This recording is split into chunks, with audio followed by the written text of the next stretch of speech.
é muito importante, como eu já falei, falar da nossa religião, falar das inúmeras possibilidades que a nossa religião tem e pode auxiliar na vida de qualquer pessoa, né? Existem muitos terreiros sérios no Brasil, preocupados em auxiliar as pessoas, fazer o principal papel da Umbanda, que é a caridade, que é a fraternidade, né? Que é trazer aí um acalento, um alívio na vida de cada um. Parece um pouco papo de pastor evangélico, mas a religião é isso, né? É isso. Breno Campos pergunta se candomblé e umbanda são a mesma coisa. Não necessariamente. O que existe,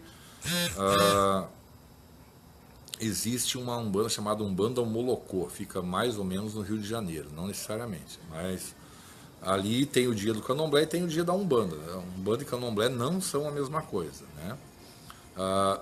A umbanda tem em sua formação muita coisa do que seria o candomblé, o do culto ao orixá.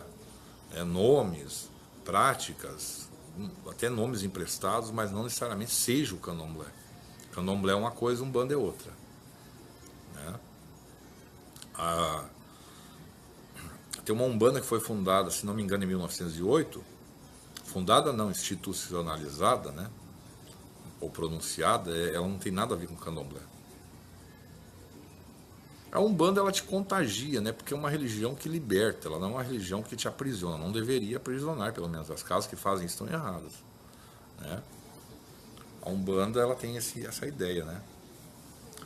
Tu tem medo de quê, Breno? É uma religião maravilhosa, cara. Show de bola. Eu sou dono de uma casa há 25 anos, né? E criei meus filhos todos aqui dentro, são pessoas honradas, trabalhadoras. Por que fazem de espaço para o mal para os outros? O Breno pergunta, né? Na verdade, algumas pessoas que já têm no seu interior esse desejo de vingança, essa questão da maldade, como é falado aí, né? Que se utilizam não somente da Umbanda, ou Quimbanda, ou Candomblé, mas se utilizam do que eles tiverem na mão. Eles podem estar dentro da igreja evangélica, eles vão fazer mal para alguém, de alguma forma, né? Então isso está no homem, não na religião. A pergunta Nascimento.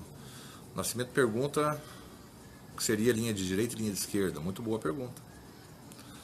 Cara, a maioria das umbandas, assim, no Brasil, né, ela entende o seguinte, ela tem a linha de direita e a linha de esquerda. A linha de direita, né, seria um grupo de entidades, de falanges, né, de trabalho, e a linha de esquerda seria mais competente a Exus, Pombagiras e algumas outras linhas aí que acabam também fazendo esse trabalho, né. Essa linha de esquerda, ela tem a concepção, né, de uma guarnecer o templo, para que nada de mal entre, e também quando após a linha de direita vem, faz seus trabalhos de descarrego, tira toda aquela energia negativa e faz como se fosse um pacote assim espiritual. Então vem essa linha de esquerda, pega aquilo ali e leva embora, né? Então a linha de esquerda, ela tem um papel fundamental dentro do terreiro, assim como a direita tem. As duas são nobres demais. Sem uma e outra não teria os trabalhos, né? Ou teriam os trabalhos mais muito perturbados aí, porque como é que se chama? Em casa com porta aberta qualquer um entra, né? E é que nem a casa da gente, se a gente vai, em vez de botar o lixo pra rua, a gente só vai acumulando, chega uma hora que tu não consegue nem respirar mais, de tanto lixo que tem no teu entorno, né? E a casa de religião afro-brasileira, que seja, de qualquer uma que for, tem essa linha. Macumba, meu querido irmão, não consegui ler teu nome. Macumba seria um instrumento feito de uma árvore determinada. Alguns dizem que o nome dessa árvore seria macumba, né? Outros já dizem que é só o instrumento, é tipo de um reco-reco, assim. Passa uma palhetinha nele e faz raque, raque, raque, é uma coisinha assim. Bem estúpida, né? Mas é um instrumento de ritmo, né? Percussão. E chamar de macumbeiro é o tocador da macumba. Assim como aqui no Rio Grande do Sul ganhou-se o termo pejorativo batuqueiro, né? Porque também tocava um instrumento que era chamado de batuque, algo assim, não é bem É bem fundamentada essa explicação, mas o batuqueiro, o tocador do batuque. Alguns dizem que esse tal de batuque seria uma espécie de flauta, uma coisa longa, assim, não tem bem assim uma explicação concreta sobre isso. Aqui nós somos chamados de batuqueiros. Aí no resto do Brasil é chamado de macumbeiro. O que é Oxalá, essas coisas? Cara, Oxalá seria primeiramente um orixá, né? Assim como tem outros, né? E orixás, mal e porcamente comparando, seria como santos católicos, para quem não conhece entender. E há um grande Deus e os santos, né? Todos trabalhando para a mesma causa, mais ou menos assim para entender. Tanto que na corruptela popular é chamado de santo também, né? Ah, vou fazer o santo, o pai de santo. Isso não é bem assim, é zelador de orixá.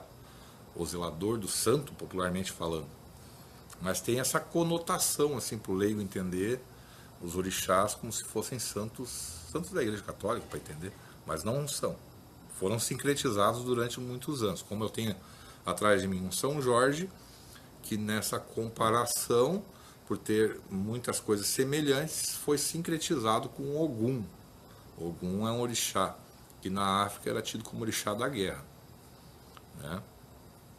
Como eram tribos, faziam muitas guerras, eles precisavam fazer. Olha, eu faço consultas. A pergunta dele foi como é que faz para fazer consultas. Eu faço consultas individuais, onde eu entro na particularidade da pessoa e explico da mesma forma que estou explicando aqui, ou se a pessoa já é de religião, de alguma casa, explico dentro da dogmática daquela casa. Mas aí são individuais e particulares. Quem quiser conversar comigo no particular, eu dou consultas. Um bate-papo eu não cobro nada. Agora, quando eu tenho que me envolver no caso da pessoa, com certeza eu cobro. Esse dinheiro serve para a manutenção do terreiro. Esse terreiro aqui é um barracão muito grande, a gente gasta muita energia elétrica, água, para financiar essa estrutura. A gente é liberado pela espiritualidade para cobrar um valor. Não, eu não dou consulta incorporada. Essa é a pergunta, se na consulta eu estou com o Exu veludo. Eu não incorporo com ele para dar consulta. Isso para mim é antiético. Para isso tem o dia da sessão no terreiro. Eu sei que é muito complicado para quem mora longe e gostaria de... Boa noite. Quem está entrando, Cláudio. Tudo bem, Cláudio?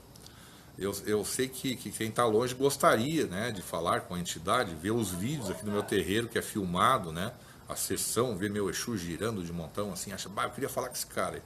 Mas não é possível, não. Eu acho antiético. Entidade incorporada ficar dando entrevista ou dar consulta. Eu acho antiético. O que acontece é o seguinte, quando eu estou dando uma consulta, se for o caso, né, por intuição, alguma entidade, não necessariamente Exu veludo, vai me responder alguma coisa, como se fosse uma telepatia. Isso é intuição, né? E aí eu passo para a pessoa. Uso os oráculos também, quando acho necessário, ou se é a pedido da pessoa. Eu estava assistindo umas lives, eu vou fazer uma comparação para vocês me entenderem, né? Eu estava assistindo umas lives de uma psicóloga, tá aí no Periscope, todo mundo conhece. Ou se não conhece, é legal conhecer, me esqueci o nome dela agora. E ela disse assim, olha, eu estou fazendo consultas, né, pelo Skype. Mas, né, alguns já me criticaram que o correto é ir até lá, a clínica dela, deitar-se no divã, aquele contato físico e coisa e tal. Então ela disse, não, eu tenho tido muito sucesso com essas consultas, é uma tecnologia que nos coloca frente a frente, eu consigo ver as expressões da pessoa, tom de voz, tudo isso, eu só não tenho o cheiro dela ali junto comigo, né? Entende? Então, e essa psicóloga faz 20 sessões por Skype. Ela falou que tem esse limite, né? Então, se uma psicóloga consegue perceber as nuances de uma pessoa pelo seu timbre de voz, por suas expressões corporais e faciais, a gente, com a experiência toda que tem de anos e anos, eu tenho 25 anos de casa aberta como sacerdote, eu consigo responder muita coisa por Skype, por exemplo, né? Tem outros aplicativos aí. como eu disse, o ideal seria vir no terreiro. A potencialidade, né, de resolução seria muito amplificada, muito maior. Ter diretamente com a entidade, conversar diretamente, receber um passe mediúnico. Mas a gente sabe, sabe ensinar, mesmo à distância, banhos de descarrego, forma de comportamento. Eu utilizo muito a psicologia também, embora não seja psicólogo, mas estudo muito psicologia. Sou coach em PNL, que é programação neurolinguística, então eu uso todas essas técnicas para equiparar essa diferença da distância, né? Esse problema da distância. E graças a Deus, todos os casos que eu atendo, eu tenho êxito. E melhor dizendo, a pessoa tem êxito, né? E as pessoas vão muito bem, obrigado. Conseguem lidar com seus problemas, conseguem resolver esses problemas, ter prosperidade em suas vidas. Síndrome do pânico e ansiedade. Eu vou repetir, eu não sou psicólogo, estudo psicologia. Essas síndromes são tratadas dentro da Umbanda através do diálogo, como o psicólogo faz, e também através, como eu vou repetir, através de procedimentos que a Umbanda ensina, né? Banhos de descarrego, banhos energizantes. Trabalha-se o equilíbrio espiritual da pessoa. Eu consigo, isso comprovado, assim, sabe? Eu consigo, já peguei pessoas há 12 anos tratando com um psiquiatra e o psiquiatra não tinha avanços além daquilo. A pessoa vinha para cá com uma sacola grande de remédios, assim, tudo tarja preta, com acompanhamento do psicólogo, psiquiatra, e em 3 meses, assim, houve um avanço muito grande. Aí o psiquiatra, sabendo da minha existência na vida daquela pessoa, eu não tinha uma comunicação direta com ele, mas havia como é que eu posso explicar? Uma coordenação do que era feito, né? E em 3 meses eu consegui fazer com que, a Umbanda, né, as entidades, com que aquela pessoa ficasse tomando apenas um remédio, que ela já tomava, era por um vício, né? E não conseguia parar de tomar por esse abstinência, melhor dizendo, abstenção é outra coisa, né?